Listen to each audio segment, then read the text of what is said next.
The kettle has begun oozing green slime. It's the E-rated blood of the man that we killed! Hey everybody, it's Chugga Conroy! Welcome back to more Splatoon! Last time, we stomped the terrifying, mighty Octostomp and got what could be loosely described as a weapon for defeating him. This time, we are gonna be heading onward to, World 2. Game has been saved, there is no turning back now. Hopping out. I gotta point out, now that we have a bit more of a vantage point, this view, just those waterfalls and everything. Maybe it's just the Xenoblade player in me, but I wish I could actually go there. It's all so pretty and so relaxing. I mean, don't tell me that little crevice in the mountain over there with the waterfall going out of it. You totally like to sleep in there. I know I sure would have. It'd be such a lovely place for a nap. So World 2 is a bit more open and also seems to be taking a few cues from Blackbelly Skate Park. Let's see, what level can we find here? You don't necessarily need to go into the levels in order, just whichever order you find them in is good. Propeller-Lift Playground, Whispers on the Wind. Let's do it. Let us wiggle our floppy arms, I just love how that looks, and go in. Propeller-Lift Playground. You guys are absolutely no threat to me whatsoever. I can cut you no problem. And you know what? I was just thinking, we've had these Seekers for however long since I unlocked them, and I've never used them. So let's swim behind these. And wow, that actually was a... I'm kind of glad that was our first... Oh my god! Wow, I didn't have many good opportunities to use them because a lot of the platforms we were on weren't long and narrow, and I didn't really want to use them until we had one of those. Plus, the boss fight was just kind of tense, and I wanted to use my gun for that, but still. Nothing down here. Are you gonna squish me and kill me? No, I just go through. Okay, that's nice. Kind of neat that there's a little flywheel on the bottom. I've always liked how those looked. I can't really explain why. It's just something that I've always liked the look of. I don't know, maybe I have a fire hydrant operator blood in me. I really don't know. You guys, hey, guess what? You can't see me, and I can see you. Well, perfect opportunity to throw a bomb and instantly kill one of you. Okay, excuse me, I want to... Excuse me, I was saying I wish to kill you. Thank you. You guys can't really hurt me too much. Your bullets are small. Sink me, you did it. He's in just as much disbelief as everyone else that I actually was able to accomplish such a feat of defeating 5 Octotroopers. You guys got a bit more health, but I'm willing to bet you won't. Oh boy, I actually came kind of close to dying right there. I was a little bit too reckless. Now, are you? Yes! Below one of these! Sunken Scroll, very clever hiding place. Pazzow! Going back up. And you know what? Bombs are working out pretty well for me today. Wait, no. I was saying, you can throw bombs at propellers, specifically burst bombs, get them taken care of pretty quickly, and yep, just barely clip the top of that. Off we go. Don't fall, Agent 3. You know we sea creatures can't swim. Yeah, despite his laughter, he's not joking. Inklings' bodies, our bodies are primarily made of ink. So, if we fall into water, we will dissolve into nothingness. Far from the way that I would want to go. Yeah. So, don't fall in the water. It is instant death. As much as you would expect sea life to be able to swim, and as cool as swimming might sound, it's really not. It's not a hobby I would recommend taking up. Oh boy. Okay, jumped over a stream there. And you can't see me. Could sneak around you, or I could do that. That's cool. Launchpad ahoy. Got a bunch of yield signs over there. As we thud down, we don't use our gun for everything. We pop that down instantly by using a burst bomb. So good. And I guess I could have also technically burst bombed this wall to do it faster, but oh well, I was waiting anyway. You there, you can't move from that platform, can you? Nope, you're dead. I kind of wonder what those labels are. They look like the hello, my name is stickers. Are there more that I could show? Oh. Secret embryo. Let's grab all of you. Nothing else? Okay. I was saying that there's some stickers on there. I wanted to show them. They look like that. Yeah, those. They look like a hello, my name is, but they're written in squidinese, so I don't know what they actually say. They just kind of remind me of that. Street signs. Those look pretty standard. Can this thing go up a little faster? Oh, no, I have burst bombs. I don't need it. I'm out of ink. I do need to wait. Is there any more on this one? I'm kind of curious now. I'm kind of like checking the fourth wall each and every time now that I know that there was one on that one. Doesn't seem to be the case. Doesn't seem to be anything on here. Let's just break out the Zapfish and collect our reward, which is the Zapfish.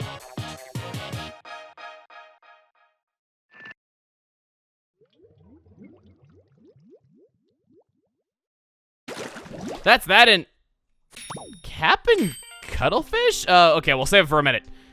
The Department of Energy has announced that further declines in the availability of electric power are likely to occur in the near future. With the underground domes also deteriorating rapidly, the future does not look bright. Gotta make those bad guys sympathetic somehow. Now we know why they're doing what they're doing. Rather than making their own clean renewable energy source to fix their energy crisis, they're just stealing ours. Maybe America should take note from these guys. Heck, it probably is the only way that they would actually switch to clean energy. Also, the entire message is completely undermined by the person who drew like a silly-looking Birdman down in the corner. Just had to point that out. But Cap'n Cuttlefish, I don't remember you coming here. Tap upgrade gear on gamepad to spend power eggs and power up your gear. Let's talk to you. Yes, you just said that. I think you remember going, oh, you know, bucko, you remind me of my grand squids. It's so warm here, makes me want to take it. See what I mean? Yes, yes, I'm not the only one. I also wish to nap in Octo Valley. I love you so much, I could just cover you in all of my fluids. Oh my God, that sounds so much worse than I thought it would. I thought it was gonna sound bad before I said it, but wow, didn't think that one through. I'm kind of thinking incapacity. I was noticing that I was running low a little bit, maybe just because I use bombs a lot. As much as I wanted to upgrade my gun first once I had everything unlocked, I think we're gonna go with the ink tank. Well, that is all for Octo Valley for right now, so how about we head back to Inkopolis Plaza? Woohoo! I am right there with you, buddy. Though, I do think investing in a spell checker would suit you to a T! He felt the pun coming on, so he kept running for me. Alright, well, now that we've saved a Zapfish, how about we get on to talking to the fat cat, see what he says. Weapons come in sets of a main, a sub, and a special. Wanna know the various sub and special weapons do? I don't know why he suddenly sounds like Professor Gadget, no, Inspector Gadget. Just press home and paw at question mark book to check the manual. I actually like the name question mark book more than manual if I were to ever make a player's guide. Anyway, let's get on to the weapon of the day.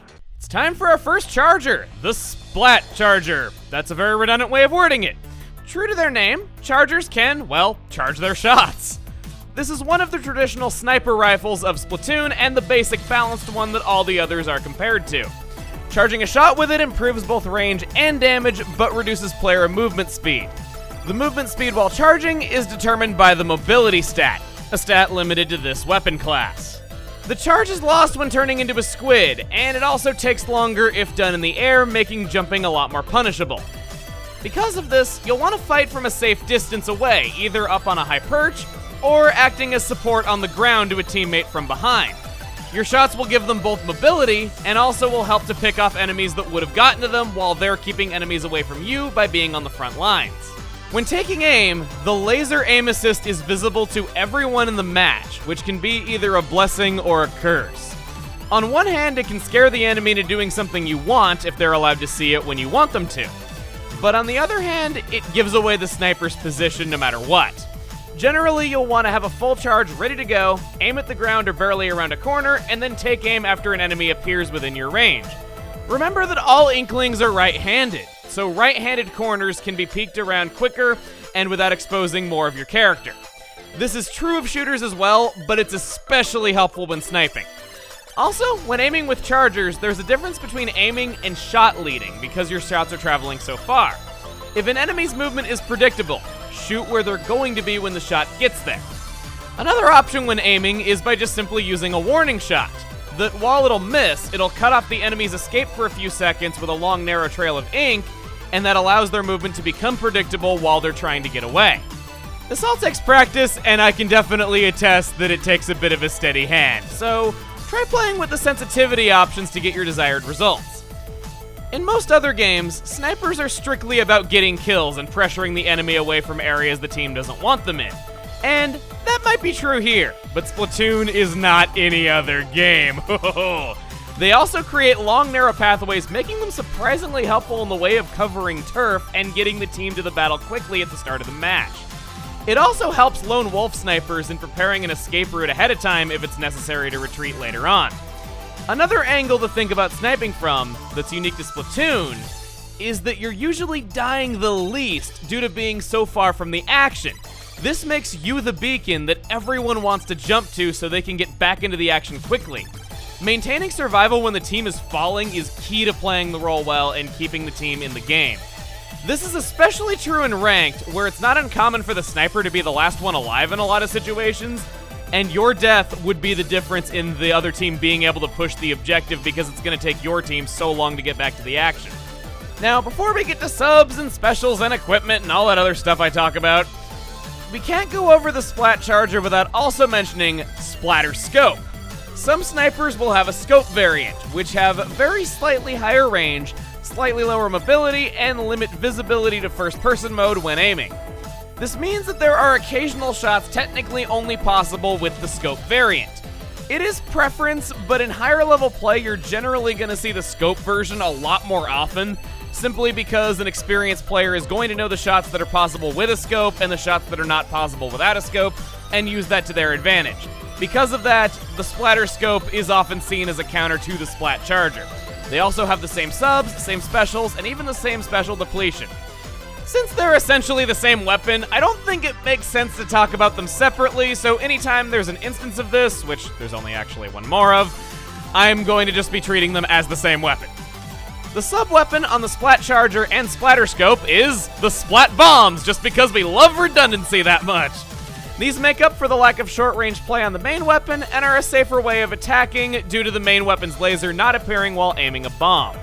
A good way to support the team is to duck into your ink from up on a perch, throw a bomb, duck back in, and reload.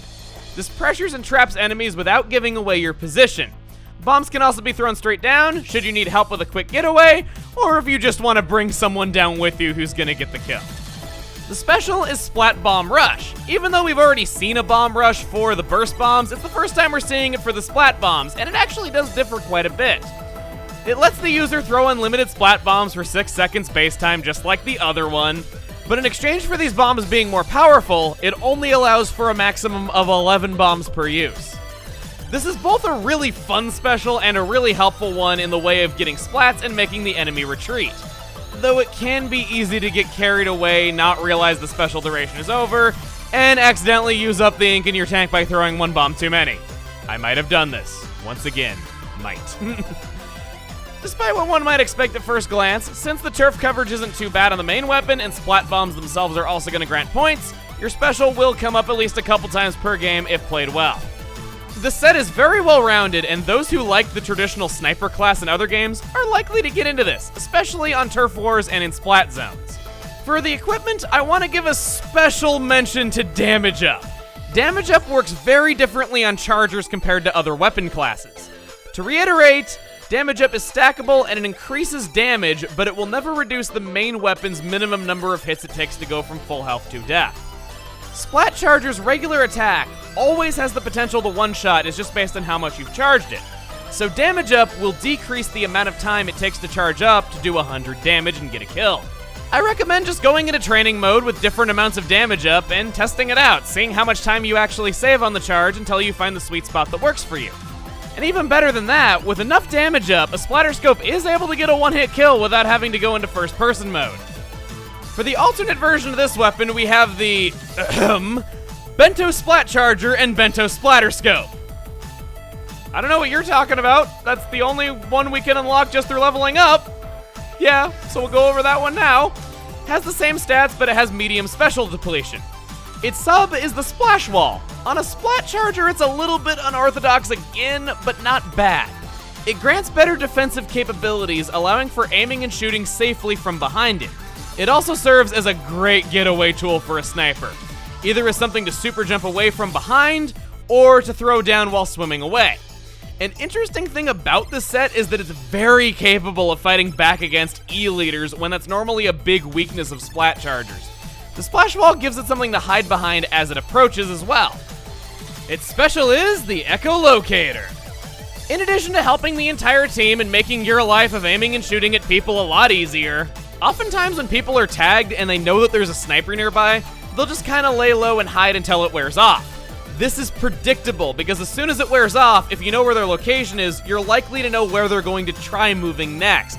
use this to your advantage and pick them off. If you want to try playing a sniper, but you're not that good at it, this is a great weapon to train with. The splash wall gives you a bit of a lifeline, allows you to make a bit more mistakes, allows you to aim and shoot from a bit closer up. The echolocator is just all around a good training tool and helps the team in general.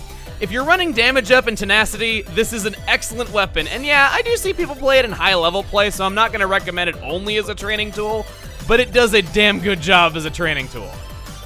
It's map rotation time! How is it gonna screw me over this time? Hopefully not at all. Hold on to your tentacles! You can't tell me what to do. Oh! Let's dive up the rig! Cannonball! But you can't swim. None of us can. Wow, what a time for that to be coming up. Piranha Pit! I used to work part-time here back in the day. Really? You can hardly lift a grocery bag. Oh, the snark. You gotta love it, as usual. Okay, I'm cool with not having that map. Kind of cool with not having that one.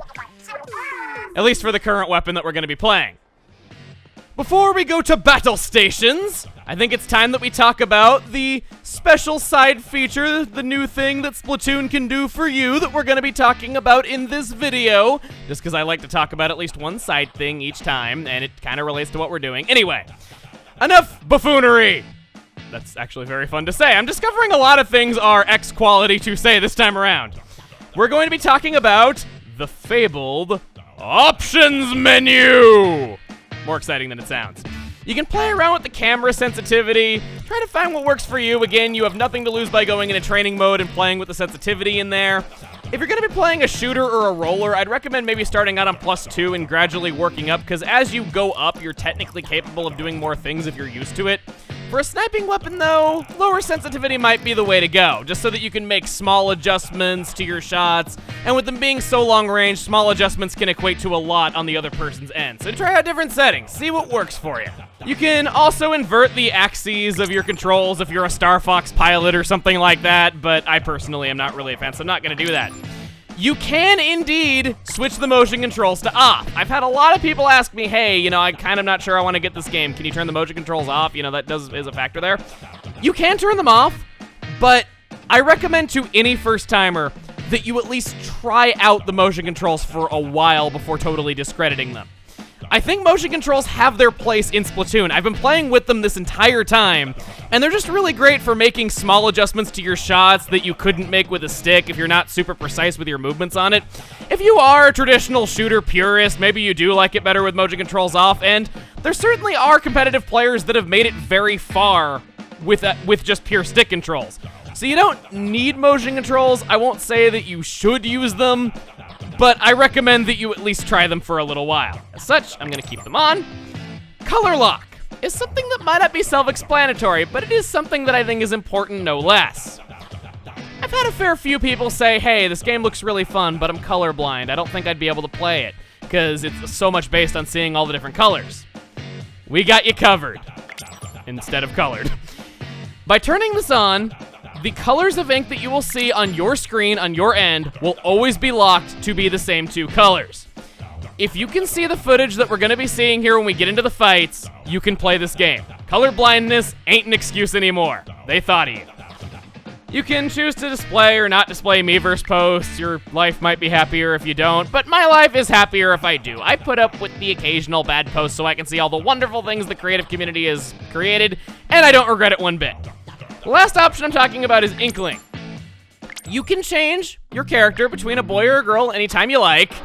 It is just kind of factual truth that the girl's character design is better, so whenever you get tired of being the boy and you're jealous of how much better the girl looks, yeah, you can come in here and you can change that. You are not screwed.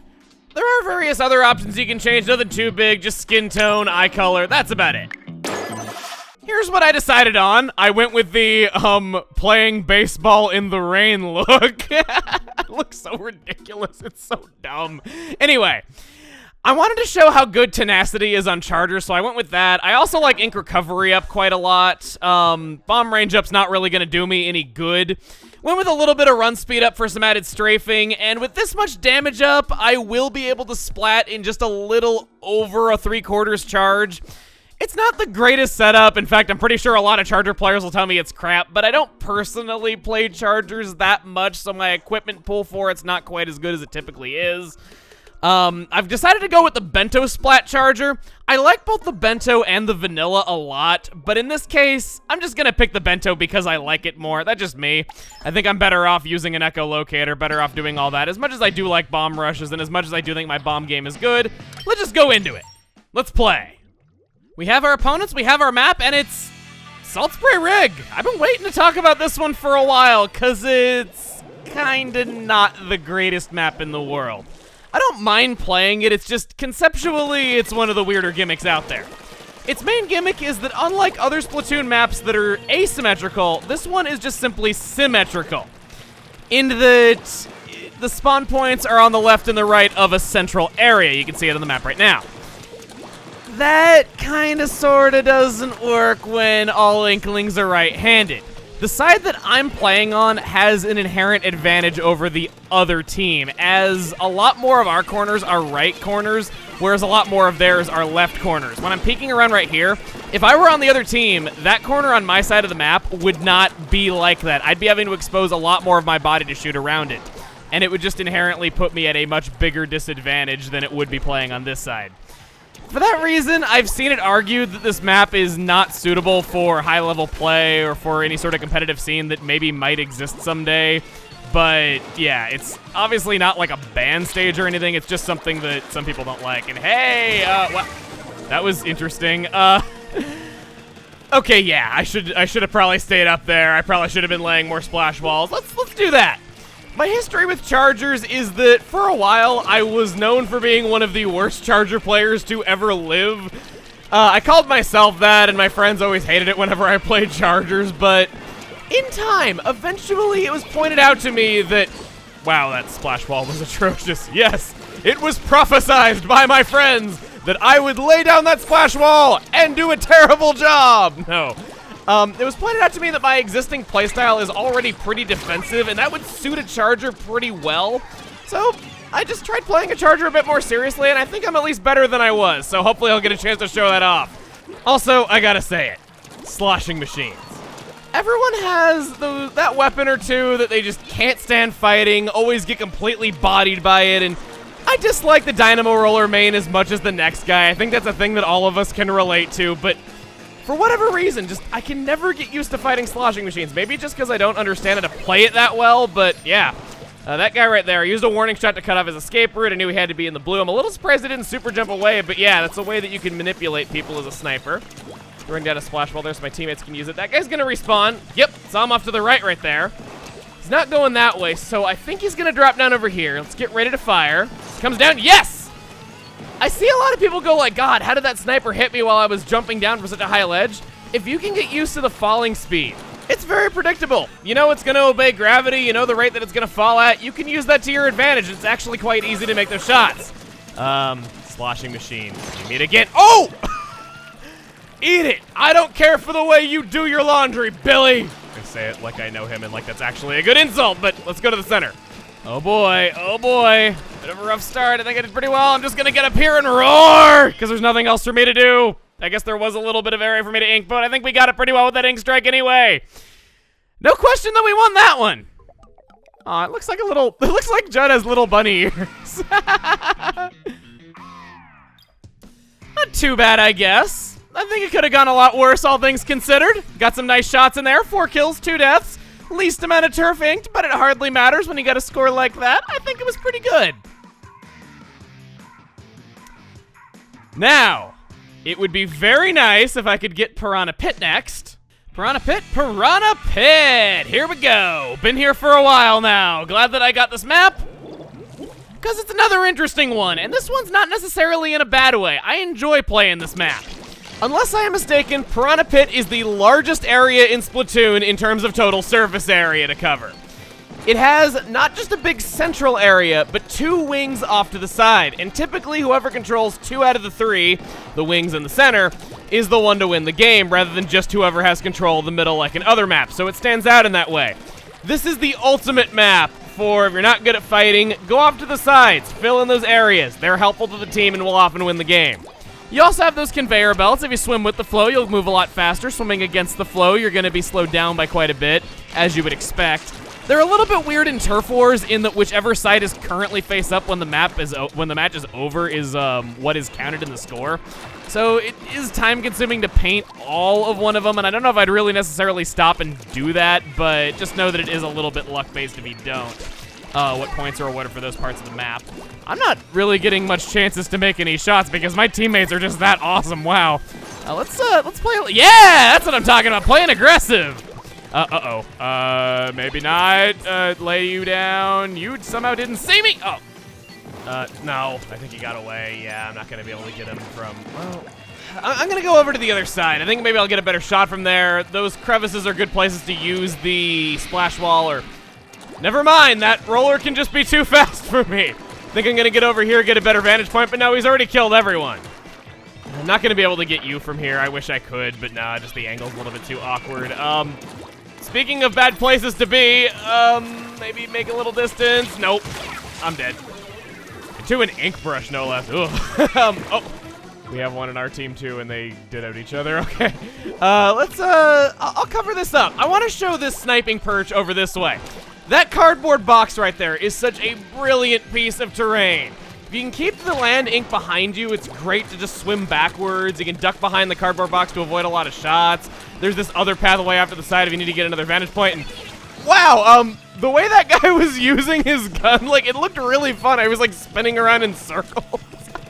Sorry, they looked fun. I'll have to try that sometime. I can't imagine it's too efficient, but there's fun to be had in just looking silly on the other people's screens because you know that they can see you and they know that they're laughing at you. Good way to mess with their concentration like he did me. Man, my teammates are good. I mean, I did ink a little bit of turf around him while he was fighting, so I can take a little bit of credit for that, but not much. There's our sniper over that way. He just got taken out by the ink Zuka. Oh! I threw the splash wall on somebody. Was expecting that.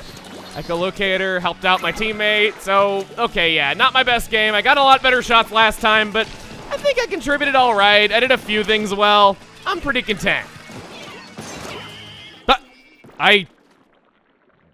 what? I thought that was a sprinkler I was shooting. I didn't think there was a player there, but it's not often you see shots quite that point-blank range with this thing, so guess we saw a bit of a rarity today.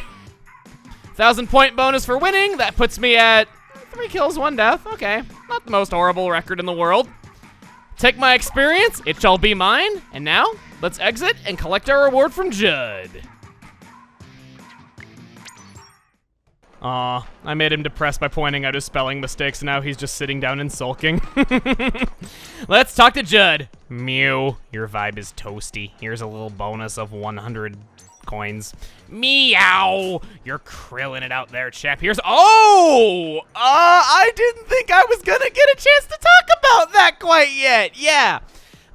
There used to be a different way of obtaining these, but now, in the current version of Splatoon, every time you have won 30 total battles, that is combined, does not matter if it's in the same map rotation, same day, or anything, you will be given a Super Sea Snail. This is a different type of currency, and we'll be seeing what it's used for a little bit later. Press up to send a come on signal calling your allies to you. Press down to send the booyah signal praising an ally's performance. Signals might not turn the tide of battle, but they're great for morale. I gotta say, I'm not a fan of how our up command is come on. A lot of the time I see people spam come on when they're mad that they're losing, like, come on. But in the European version, it's to me, which I think gets it across a lot better. Honestly, this is one situation where I wish we had the European text. I think when playing with randoms, a lot of people misunderstand that command. I've seen people like do it at me when I'm not playing well as well, and it just seems like a lot of people take it as a complaint button, but I'm going off on a tangent. All right, that is another round in Octo Valley, another new weapon class. We're doing great. Next time on Splatoon, we're gonna be going over a bit of a heavyweight shooter weapon and one of my personal favorites. See you guys then.